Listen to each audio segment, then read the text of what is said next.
श्री शिवाय नमस्तुभ्यम दोस्तों। आप सभी लोग जानते हैं कि आज अमावस्या है और आज के दिन चावल और कपूर के टुकड़े वाला उपाय बहुत सारे लोग करने वाले हैं। अब दोस्तों इस चावल और कपूर के टुकड़े वाले उपाय में बहुत सारे लोगों को करने में बहुत सारी समस्याएं आएंगी। मतलब उनके मन में कुछ कुछ प्रश्न हैं कि ये वाला उपाय आखिर हम करें तो करें कैसे। जो चावल की कटोरी है वो चावल की कटोरी मुख्य दरवाजे के किस ओर रखें, ठीक है। उसके बाद में ये जो चावल की कटोरी के चावल हैं ये चावल हम कहाँ पर डालें, क्या पेड़ के नीचे डालना ज़रूरी है। ये जो चावल की कटोरी के ऊपर जो हमने कपूर रखा हुआ है इसे सुबह कितने बजे जलाना है नवरात्रि के पहले दिन। ऐसे बहुत तरीके के जो प्रश्न हैं वो आपके मन में ज़रूर उठ रहे होंगे, जिनका जवाब आपको इस वीडियो में देखने के लिए मिल जाएगा। साथ ही में आपको ये भी पता लग जाएगा कि आप लोगों को कपूर किस समय जलाना है और उन चावलों को कहाँ पर डालना है और उस कटोरी को दरवाजे पर कहाँ पर रखना है, और चावल उपाय पूरा होने के बाद आपको इस कटोरी का क्या करना है, ठीक है। तो सबसे पहली चीज़ दोस्तों, यह उपाय यहाँ पर शुरू होता है किस दिन से, पितृपक्ष की जो अमावस्या रहती है उस दिन रात्रि से, ठीक है। तो रात्रि में आपको क्या करना होता है, लगभग रात को 8 बजे से लेकर 12 बजे के बीच में कि एक चावल की कटोरी के ऊपर आपको एक कपूर का टुकड़ा रखना होता है। कपूर का टुकड़ा थोड़ा बड़ी मात्रा में या ज़्यादा मात्रा में रखना होता है ताकि आपका उपाय अच्छे से हो सके। और चावल की कटोरी बिल्कुल फुल यहाँ पर भरी जाती है, वो थोड़ी बहुत खाली आप लोग चाहें तो रख सकते हैं, ठीक है। पर ज़्यादातर जो है आप लोगों को चावल की कटोरी फुल ही भरनी है। उसके ऊपर आपको रखना है ये कपूर का टुकड़ा, रख दिया आप लोगों ने। अब देखिए इस कपूर के टुकड़े के ऊपर जो आपने चावल की कटोरी के ऊपर कपूर का टुकड़ा रखा हुआ है, इस चावल की कटोरी को पूरा का पूरा उठाकर क्या करना है, आप लोगों को अपने घर के दरवाजे पर लेकर जाना है, ठीक है। आपके घर का जो दरवाज़ा होगा ना, मेन गेट, उस मेन गेट के सीधे हाथ पर, मतलब अंदर से खड़े होकर देखना कि आपका सीधा हाथ कौन सा है, उस सीधे हाथ की चौखट पर आपको यह वाली कटोरी को रखना है, ठीक है। कटोरी आपके घर की जो रसोई घर में उपयोग होती है वो एक मीडियम साइज़ की कटोरी इस उपाय में आप उपयोग कर सकते हैं, ठीक है। अब दोस्तों ये तो बात हो गई खुद के घर की। अगर आपका खुद का घर है तो एक मेन गेट, मेन दरवाज़ा आपका होगा तो वहाँ पर जाकर आप इसे रख सकते हैं। पर जिनके खुद के मकान नहीं है वो लोग क्या करें, तो देखो आपका भी अगर किराए से भी रहते हो तो किराए के घर का भी एक मेन गेट होगा, मतलब जहाँ तक आपका किराए का घर होगा तो वो आपका मेन गेट रहेगा। और जो लोग मल्टीज़ में रहते हैं उनका भी एक मेन गेट होता है, मतलब जहाँ से वो अंदर बाहर आते हैं अपने मल्टीज़ के अंदर या अपने कमरों के अंदर, तो भाई उनका भी एक मेन गेट रहता है, तो वो उस मेन गेट के बाहर ये वाला उपाय करें, ठीक है। तो आप अपने घर के अंदर से खड़े होकर बाहर की साइड देखना कि आपका सीधा हाथ कौन सा है, उस सीधे हाथ की तरफ आपको यह कटोरी रखनी है। अब देखो इस कटोरी को सुरक्षित रखना सबसे बड़ी बात है, क्योंकि कई सारे लोग उपाय को पूरा करने के बाद ज़रूर कमेंट करेंगे कि हमारी कटोरी हमने रात में रखी थी, या ये जानवर मतलब उठा के ले गया, या ये जानवर चावल खा गया, या हमारी कटोरी को किसी ने गिरा दिया। तो इसीलिए हम आपसे पहले ही बोल रहे हैं कि इस कटोरी को आप थोड़ा सुरक्षित रखें। सुरक्षित कैसे रख सकते हैं वो हम आपको बताते हैं। देखो इस कटोरी को पहली बात तो आपको बिल्कुल चौखट के ऊपर नहीं रखना है, चौखट के अपने दरवाजे से बाहर की साइड करके रखना है। कहाँ पर रखना है, बाहर की साइड करके रखना है, बिल्कुल चौखट पर, बिल्कुल दरवाजे के ऊपर नहीं रखना है, ठीक है। थोड़ा बाहर की साइड करके आप लोगों को इस कटोरी को रखना है। अब कई सारे लोगों ने ये भी प्रश्न किया कि क्या हम बाहर एक स्टूल रख के जो है रख सकते हैं, तो बिल्कुल रख सकते हो, कोई दिक्कत नहीं है। थोड़ी ऊंचाई पर रखोगे तो आपकी कटोरी वगैरह सब कुछ सुरक्षित रहेगी, ठीक है। अब ऊंचाई पर भी रखोगे तो भी बिल्ली का आने का खतरा है, तो भाई उस स्थान पर क्या करो, आप कोई आपके पास कुछ जाली वगैरह की कुछ हो या छन्नी वगैरह कुछ हो तो आप उसे ढक दो। मतलब कहने का ये है कि आपको बिल्कुल पूरा किसी ऐसी चीज़ से कवर नहीं करना है कि वो बिल्कुल पूरा कवर हो जाए, कहीं से उसमें हवा ना जाए। पर छन्नी अगर आप लोग लोगे तो उसमें हवा भी जाएगी, सब कुछ चला जाएगा, ठीक है। छन्नी का प्रयोग मात्र इसीलिए आप लोग कर रहे हो, या किसी ऐसे कपड़े का प्रयोग जिसमें से हवा जाती रहे, ठीक है। तो ये बस आप इसीलिए कर रहे हो ताकि आपकी जो कटोरी है वो सुरक्षित रहे और आपका उपाय पूरा हो सके, ठीक है। तो बस कटोरी का मेन ध्यान रखना है, इस चावल के दाने के ऊपर जो कपूर का टुकड़ा रखा हुआ है ये पूरी कटोरी आपके दरवाजे के ऊपर रात भर सुरक्षित रखी होनी चाहिए। कोई जानवर इस कटोरी को नुकसान नहीं पहुंचाना चाहिए।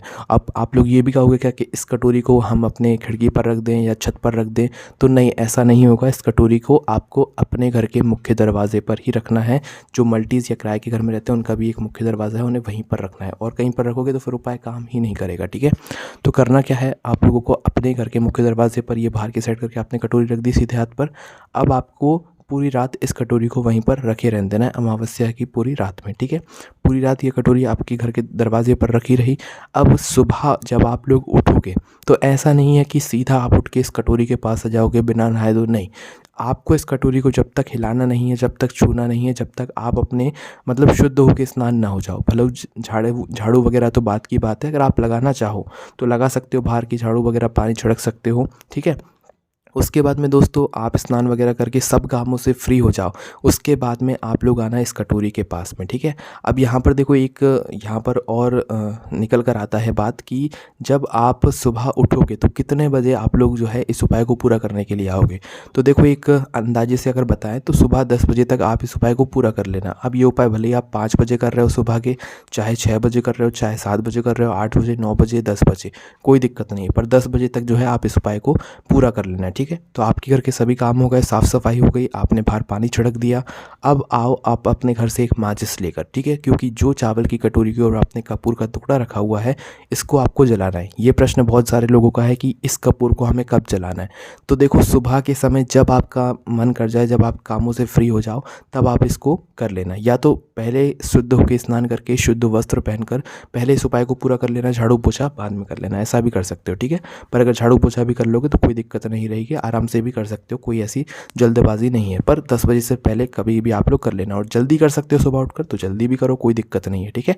तो एक माचिस आप लोगों को लेकर आना है, और माचिस अभी आपको कटोरी को छूना भी नहीं है, ना ही चावल को छूना है, ना ही कपूर को छूना है, ठीक है। बस जो छन्नी आपने ढकी हुई, कपड़ा ढका हुआ है सुरक्षित रखने के लिए, उसको हटा दो। उसको हटाने के बाद जो कपूर आप लोगों ने रखा हुआ है, भले ही वो टुकड़ा हो या कपूर की 2-3 गोलियां हों जो आपने चावल के ऊपर रखी हुई हैं बीचों बीच, अब आपको क्या करना है, पहले माचिस जलाकर उस चावल चावल के ऊपर जो कपूर रखा हुआ है उसको जला देना है, ठीक है। इसका कोई समय नहीं है, बस सुबह का समय है, वो भी कब, शारदीय नवरात्रि जब लग जाएंगे उसका पहला दिन, वो भी सुबह सुबह, ठीक है। क्योंकि अमावस्या की रात्रि में हमने शुरू किया, पूरी अमावस्या की रात निकली, सुबह ही कम लग जाएंगे, शारदीय नवरात्रि प्रारंभ हो जाएंगी, ठीक है। तो सुबह सुबह बड़ी आनंद के साथ आप लोग जो है एक माचिस को ले जाकर, माचिस को जलाकर आप लोग 10 बजे से पहले कभी भी आप इस कपूर के टुकड़े को जला सकते हो, ठीक है। तो आपको सबसे पहला काम ये रहेगा, इस कटोरी को बिना छुए, बिना कुछ करे, बिना हिलाए डुलाए, बस छन्नी उठा लेना जो सुरक्षित रखने के लिए आपने करी थी, एक माचिस जलाकर इस कपूर के टुकड़े को आप जला देना, ठीक है। जब तक कपूर का टुकड़ा ना जल जाए आपको उस स्थान से हिलना नहीं है, ठीक है। अपने सामने ही उस कपूर के टुकड़े को पूरा जल जाने देना है ना। ऐसा ना हो कि आप कपूर के टुकड़े को जला गए और आप अपने दूसरे काम करने लगे, नहीं। अब आपने इस उपाय को पूरा करने का शुरू किया है तो इस उपाय को पूरा ही आप लोगों को करना है ना। तो आप अपनी माचिस जलाकर इस कपूर के टुकड़े में लगाकर इसे जलने दो, और जलते हुए देख लो, जब तक ये जल ना जाए वहीं पर खड़े रहो, ठीक है। अभी भी आपको बिल्कुल चावल की कटोरी को हिलाना भी नहीं है जब तक ये कपूर का टुकड़ा पूरा ना जल जाए। तो जैसे ही कुछ समय के अंदर जो है ये कपूर पूरा जल जाए, अच्छे से आग बिल्कुल बुझ जाए, कपूर पूरा जल जाए, उसके बाद आपको क्या करना है, ये जो चावल होंगे ना, जो कटोरी की आपने चावल जो भरे हुए हैं, इस चावल की कटोरी को अब आपको उठा लेना है उस स्थान से जहाँ पर आपने दरवाजे के बाहर की साइड रखा हो, या मल्टीज़ में या किराए के घर में बाहर की साइड रखा हो ना, अब आपको उठा लेना है, ठीक है। जिन लोगों ने ज़मीन पर रखा है भाई, कोशिश करना कि ज़मीन पे बिल्कुल सीधा ना रखो, कुछ ना कुछ पहले नीचे रख के फिर इस कटोरी को आप लोग रखो, ठीक है। तो आपका कपूर जल गया। अब कपूर जलने के बाद आप इस चावल की कटोरी को उठा लो और पहुंच जाओ किसी भी पेड़ के नीचे। अब देखो यहाँ पर हम ये नहीं बोल रहे हैं कि आप इस पेड़ के नीचे जाओ या उस पेड़ के नीचे जाओ, जिस पेड़ के नीचे पक्षी आते हों दाना चुगने के लिए वहाँ पर जाओ। हर पेड़ के नीचे आते हैं, कोई इसमें दिक्कत वाली बात नहीं है, चाहे वो केले का पेड़ हो, चाहे वो पीपल का पेड़ हो, चाहे वो बेलपत्री का पेड़ हो, चाहे वो आंवले का पेड़ हो, जितने भी तरह के पेड़ हैं ना, आप उन पेड़ों के नीचे, जो पूजनीय पेड़ हैं या जो अच्छे वाले पेड़ हैं, या आम के पेड़ के नीचे, आप किसी भी पेड़ के नीचे जाकर यह चावल के दानों को डालकर आ सकते हो।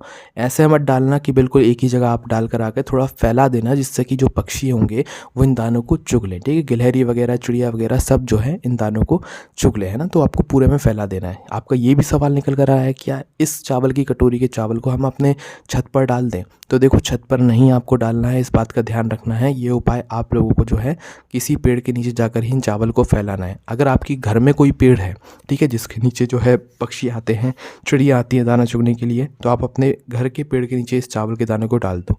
नहीं है तो फिर थोड़ा बाहर देखो, कहीं पेड़ हो अच्छा सा, कोई भी पेड़ हो, इसमें कोई ऐसे रुकने वाली बात नहीं है कि भाई ये पेड़ होगा तो ही आपको ये चावल के दाने डालना है। कोई भी पेड़ हो, किसी भी पेड़ के नीचे जाकर इस चावल के दाने को फैलाया आना और अपने घर वापस आ जाना, ठीक है। उस कटोरी को भी वापस ले आना, उस कटोरी को आपको वहीं पर छोड़कर नहीं आना है। इस कटोरी को वापस से आप अपने कार्यों में प्रयोग कर सकते हो, ठीक है, कोई दिक्कत नहीं है।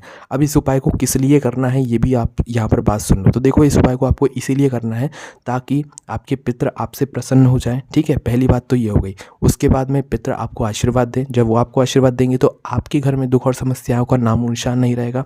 आने भी वाली होंगी तो वो नहीं आएंगी। साथ ही में आपके जो काम होने वाले हैं या आपको किसी काम में असफलता मिल रही है, आपको उसमें सफलता मिलना चालू हो जाएगी। बहुत से ऐसे काम हैं जो कि इस उपाय को करने के बाद आपके हो जाएंगे। इसीलिए दोस्तों बहुत सारे लोग इस उपाय को करने वाले हैं। आप भी करने वाले हैं या नहीं करने वाले हैं, कमेंट करके ज़रूर बताइएगा। उसके बाद में दोस्तों इस उपाय को लेकर माताओं बहनों के मन में भी कुछ सवाल आए हैं, जिनका जवाब हम आपको दे देते हैं। जैसे कि कोई माता बहन अगर रजस्वला धर्म में आ गई है तो क्या वो यह उपाय कर सकती है? तो दोस्तों इसका जवाब है नहीं। अगर कोई भी माता बहन जो है रजस्वला में आ गई है तो भाई वो यह वाला उपाय नहीं कर सकती है, ठीक है, क्योंकि ये उपाय पूजनीय तरीके का है, मतलब भगवान का ही उपाय है और पितरों से जुड़ा हुआ उपाय है। तो कोई भी इस उपाय को ऐसे नहीं कर सकता। रजस्वला धर्म वाली माताएं बहनें इस उपाय को ना करें, यह बात आप लोग ध्यान रख लें। घर का कोई और सदस्य जो है चाहे तो इस उपाय को कर सकता है, चाहे तो कोई बच्चा भी हो तो वो भी इस उपाय को पूरा कर सकता है, ठीक है। और दूसरा जो प्रश्न है वो ये निकल कर आया है कि कोई माता बहन अगर गर्भवती है तो क्या वो ये उपाय को कर सकती है? तो उसका जवाब भी है कि नहीं, कि अगर आपके घर में कोई और व्यक्ति है तो भाई आप उससे ये उपाय करवा लें, क्योंकि उपाय में थोड़ी दिक्कतें आपको हो सकती हैं। इसलिए गर्भवती माताएं बहनें ये वाला उपाय ना करें। आप अपने घर के किसी और सदस्य जो है ये वाले उपाय को करवा लें। अब किस सदस्य को ये वाला उपाय करना है? माताओं बहनों को विशेष रूप से ये वाला उपाय करना चाहिए, पर किसी कारण से अगर माताएं बहनें घर में उपस्थित नहीं है तो पुरुष भी ये उपाय को। उसके बाद में दोस्तों अमावस्या के दिन सूर्य ग्रहण है, तो हम इस उपाय को कैसे करें? तो देखो जो सूर्य ग्रहण है वो हमारे भारत में नहीं है, वो है विदेश में, क्योंकि ये जो सूर्य ग्रहण का जो समय है ये रात्रि का समय है, जब हमारे भारत में रात होगी। और ये जो सूर्य ग्रहण है ये विदेशों में दिखाई देगा, यहाँ पर दिखाई नहीं देगा। इसीलिए भारत पर इसका कोई भी असर नहीं पड़ने वाला है। तो अगर आपके मन में जब भी संशय है तो आप रात्रि को जो है सूर्य ग्रहण के समय के पहले या बाद में कभी इस उपाय को शुरू कर सकते हैं, पर पहले ही कर सकते हैं क्योंकि बाद में तो फिर ज़्यादा लेट हो जाएगा, ठीक है। तो अगर आप चाहें तो सूर्य ग्रहण के अंतर्गत भी कर सकते हैं, क्योंकि वो सूर्य ग्रहण हमारे भारत में नहीं है। कोई दिक्कत नहीं है, रात को 8 बजे से लेकर 12 बजे के बीच में आप इस चावल की कटोरी वाले उपाय को शुरू कर सकते हैं, कोई भी दिक्कत नहीं है। बाकी दोस्तों जब आपका यह उपाय नवरात्रि के पहले दिन पूरा हो जाए, आप इस उपाय को सफलतापूर्वक पूरा कर लें, तो हमें एक कमेंट करके ज़रूर बताइएगा कि हाँ हमने ये उपाय को पूरा कर लिया है और ये उपाय को करने से हमें फल भी ज़रूर मिलेगा, ठीक है। तो एक बार आप हमें कमेंट करके ज़रूर बताइएगा जब आपका ये उपाय पूरा हो जाए। बाकी कोई भी दिक्कत समस्या आती है आप हमसे कमेंट करके पूछ सकते हैं, आपका यह उपाय अच्छे से ज़रूर होगा। ओम नमः।